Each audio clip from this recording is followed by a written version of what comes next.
To show off the new Empire expansion, I made this RimWorld with a bunch of factions packed as close together as they can be, and using the mod RimWar, they can attack each other or anything else moving on the world map. Mainly they're all at war with us in the Empire though, and eventually the Empire may get completely wiped out, so we're on a race against time to wipe them out first. Our starting character is Maximus from Gladiator, whose stats are only being boosted from his childhood and adulthood, plus Brawler gives him 4 melee. Tough got nerfed, possibly from Combat Extended or another mod, as it used to give 50% damage reduction, and the Blade Dancer class gives him some abilities that we'll go over later. He has 3 mood enhancing traits, mainly Acetic makes him immune to most of the moodlet penalties that comes with the highest Still Arc roll. This roll is the second highest in the Empire expansion, and Maximus was about to get the highest Emperor before Caesar was killed by his son. He was then outcasted by the new Emperor and must use his titles and connections to regain power. On our starting map there's an Ancient Danger, and because we're using the new Fog of War mod, we can't see what's inside, so we gotta use our first permit to call in a Trooper Squad, and they distract while we run in and grab the 5 advanced components, 2 Healer Mech Serums, and 10 Luciferium, which Gladiator will be taking to boost his stats. These mechs aren't super hostile, so it takes a minute for the Centipede to act on Gladiator, and before it's able to, we use the Blade Dancer's Phase Strike ability to teleport Gladiator outside the Ancient Danger, and then use another permit to call in a transport shuttle, which brings us safely to Empire lands where we can trade. And the first base we trade with has 2 Alpacas, which we buy for our 5 advanced components in almost a perfectly even trade. We then attack this android colony, which only has 152 settlement points because we're on day 1. With RimWar being on hard and losing his fun threat scale, enemy settlements will grow very quickly though. Gladiator has no gear yet, so we call in a Janissary squad, which is much stronger than the Trooper squad, and they're easily able to take out these android guards plus their 4 turrets. Among the loot is an Orb of Eternal, which is the same thing as a Healer Mech Serum, plus some Mechanite pants that give a little bit of armor and increase movement speed slightly. We buy 4 pack animals at these nearby Empire settlements for the price of 1 Healer Mech Serum and some other goods from the android base. And while we're heading to this next android base, I noticed a scouting party attacking an Empire settlement. In its weakened state, other nearby settlements are more likely to attack it. The next android base is over double the settlement points of the first one, but we call in this really strong Cataphract squad that has no problem taking it out for us. In the base we find a full gear set comprising of this helmet and chest piece, and their armor values are decent enough to block most damage these androids can throw at us. We also pick up these magical bracers that give a 40% chance to block physical damage and 10% arcane resist, which will be helpful later on once we run into casters. Tier 1 androids can have traits so they can't be casters, and in the early game that's all these android settlements will have guarding them. We don't have a melee weapon yet, so we use another permit to call in 8 light troopers to this next android base. And even though there's 8 of these troopers, they're pretty bad, and you can see they're barely able to beat these androids. Among the loot is another chest piece, which is a slight upgrade in armor, and we can fire grenades out of this thing if we find a specific type of grenade. This gem of arcane insight can make someone magically gifted, and we can turn them into a caster later. Gladiator's already a Blade Dancer class, so he can't use it. We also get in their helmet, which is a slight downgrade. I slapped it on and forgot to compare the stats though, so we're using this from now on. Normally the Empire will never buy armor, but they do make an exception for the marine armor, and by selling a few other things we can pick up a chainsaw that is really nice DPS, but doesn't have a crazy amount of armor pen. Like, I doubt it could penetrate the armor we're using, but these androids we're fighting don't have much armor, so it will do really well for now. The Psychic Shock Lance can knock someone out and has 2 charges, and these Royal Aves not only can help us carry more loot, they're extremely quick as rideable animals on the world map and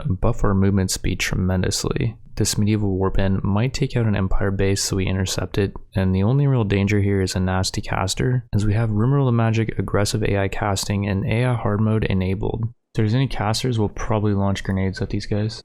There's a caster. Grenade, launch there. Launch either one. That didn't do much. Because they're trash, because they're medieval. This might be a wander, by the way. Yeah, it is.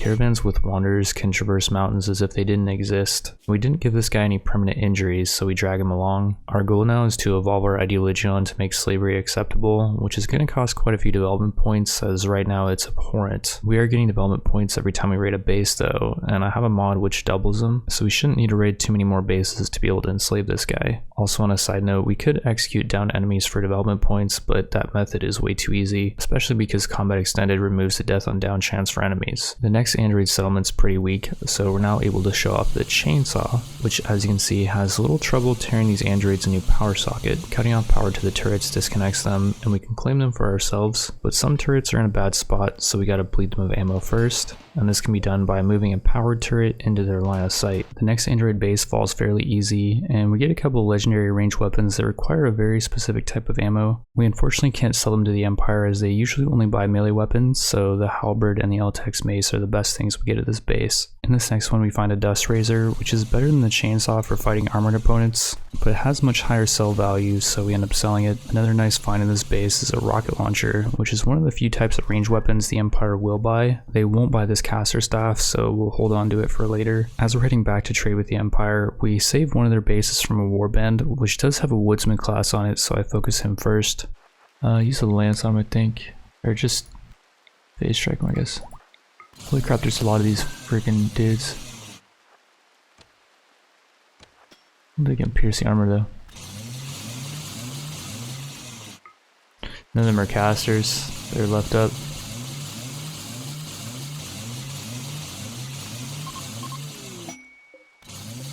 Physically adept guy. A physically adept pawn can be turned into a wayfarer, which increases caravan movement speed by 25%, so we'll try to enslave this guy as well. We sell all these turret packs that are weighing us down, and get some pretty mediocre pack animals plus quite a bit of silver, and immediately head over to intercept this medieval trading caravan which is camped out for the night. With the help of a mod, we can force the caravan to move at night, and we reach them by the time they're sipping their morning coffee. These guys don't have casters. We don't have any explosive weapons as well, so we can just run up to these. Oh, this guy's an impet actually. We have to take him out because he can breathe fire.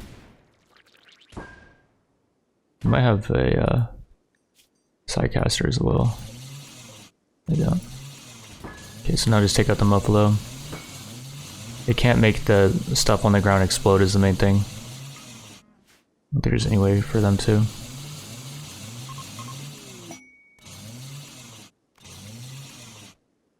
Come on, kill that one. Just go for this one now. Really? You're gonna make it out? There's no way. How's that one so freaking fast? Bionics or something?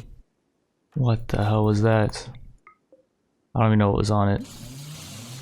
A lot of stuff on this one though.